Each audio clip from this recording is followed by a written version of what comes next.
today in painful recognition that our government does not have the capacity to heal the divisions in this nation or the willingness to use sincere diplomacy to avoid violent conflict and is, in fact, unwilling to end conflict peacefully.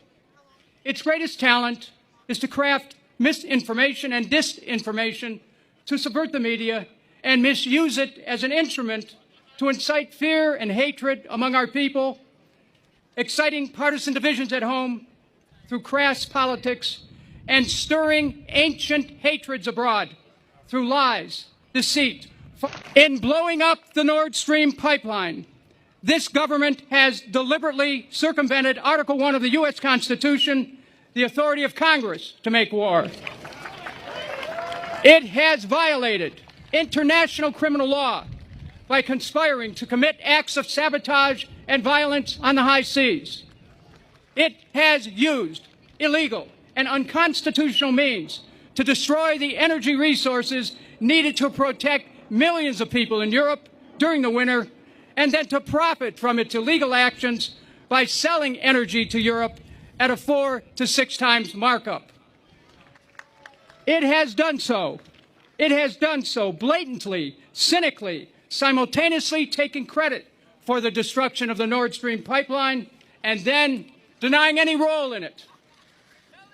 I speak directly to those responsible, thanks to a courageous journalist, Seymour Hersh. Thanks to a courageous journalist, Seymour Hersh. We know what each of you did at the Nord Stream pipeline, Mr. President, Mr. Secretary of State, Mr. National Security Advisor, and Madam Undersecretary of State. And we will not rest until you are held accountable by Congress, by the International Criminal Court, and by the American people at the next election for your reprehensible conduct, which has debased our Constitution, undermined the rule of law, in our name, committed an act of war which threatened the peace of the world and the stability of our own nation. No amount of balloon militarism will distract us from your profoundly lawless, reckless conduct. And I've lost trust in your ability to defend America. To affirm that we are a nation of laws, not of men or women, to hold those in high office to the highest of standards of national and international law. If we fail to do this, we have only ourselves to blame, while our government descends into depravity and tries to frog march us directly into nuclear war. Under the pretense of the pursuit of national security, our government's aggressive nature has alienated nations of the world and caused them to withdraw from commerce. It has ceded our national sovereignty in matters of peace to the North Atlantic Treaty Organization, which prefers military escalation to peace and is content, together with this administration, to use the good, courageous people of Ukraine as pawns in a vicious and deadly geopolitical chess game, which began well before the illegal Russian invasion. And it is now planning to do for the people of Taiwan what it has done for the people of Ukraine, portraying China the aggressor while surrounding China with about 200 military bases.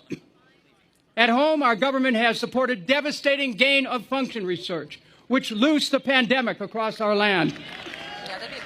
It has perverted social media to suppress legitimate debate over COVID policy to the detriment of the health, welfare, and the will of Americans.